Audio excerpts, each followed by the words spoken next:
మళ్ళీ ఇప్పుడు కొత్త అంశాన్ని తీసుకొచ్చారు. అసలు 2014 నుంచే కల్తీ జరగడం మొదలైంది.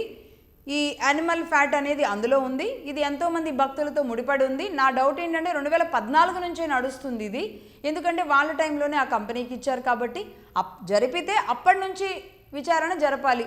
అలాగే నేను నిజ నిర్ధారణ పరీక్షకి నేను సిద్ధంగా ఉంటాను, లైవ్ డిటెక్టివ్ పరీక్షకి నేను సిద్ధంగా ఉంటాను అని కూడా ఆయన చెప్తున్నారు. అంటే ఈ కోర్టులో నుంచి బాల్ ఆ కోర్టులోకి, ఆ కోర్టులో నుంచి బాల్ ఈ కోర్టులోకి ఇది జరుగుతుంది. కూటమి ప్రభుత్వం ఈ విషయాన్ని చాలా స్పష్టంగా చెప్పింది. చంద్రబాబు నాయుడు గారు కూడా కాకతాళీయంగా ఆయన అసెంబ్లీలో అనేయడం, ఆ తర్వాత ఆ విషయం బయటికి రావడం, ఎంతోమంది చాలా బాధపడడం అంతా జరిగింది. కానీ నిజంగానే అపచారం జరిగింది. ఇది హిందూ మతం, సనాతనం. అపచారం జరిగినా ఎంత పెద్ద బాధనైనా ఎన్ని దెబ్బలనైనా తినగలిగిన శక్తి దానికి ఉంది.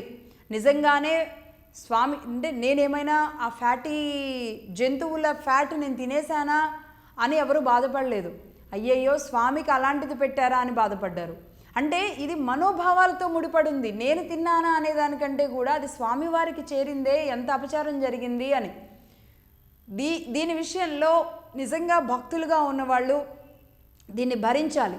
కానీ ఇక్కడ చకచకా చర్యలు తీసుకొని జరిగిన తప్పుని ధైర్యంగా బయటపెట్టి తప్పు చేసిన వాళ్ళకి ధైర్యంగా శిక్ష వేయాల్సిన పని ఎవరు చేయాలి అంటే సిట్ చేయాలి. ఇప్పటికి దాదాపుగా 16 నెలలుగా వస్తుంది అధికారంలోకి వచ్చిన కూటమి ప్రభుత్వం కానీ దీనికి సంబంధించి ఒక సిట్ విచారణ వేయడం కానీ దాదాపుగా 15 నుంచి 16 నెలలుగా వస్తుంది. ఎందుకు ఇంత ఆలస్యం జరుగుతుంది? వీళ్ళు ఆరోపణలు చేసుకోవడానికి, ఇది ఒక వార్తల్లో నిలవడానికి, పదే దీని గురించి మాట్లాడుకోవడానికి, అది విన్న భక్తులు కళ్ళల్లో నీళ్లు తెచ్చుకోవడానికి తప్ప ఎందుకు ఈ వార్తలు? ఒక నోటీస్ ఇవ్వడానికి, ఆ నోటీస్ తర్వాత ఆయన విచారణ పిలవడానికి, ఆ తర్వాత అరెస్ట్ చేస్తారా లేదో తెలియడానికి ఇంకెన్ని రోజులు కావాలా? నిజంగా సుబ్బారెడ్డి గారు తప్పు చేస్తే కనుక దానికి సంబంధించిన ప్రూఫ్స్ అన్నీ ఇమ్మీడియట్లీ తెప్పించుకునే టీం కానీ, ఆ సపోర్ట్ సిస్టమ్ కానీ కూటమి ప్రభుత్వం దగ్గర ఎందుకు లేదు అన్న ప్రశ్న ఖచ్చితంగా ప్రతి ఒక్క భక్తుడు ఈరోజు ప్రశ్నిస్తున్నారు.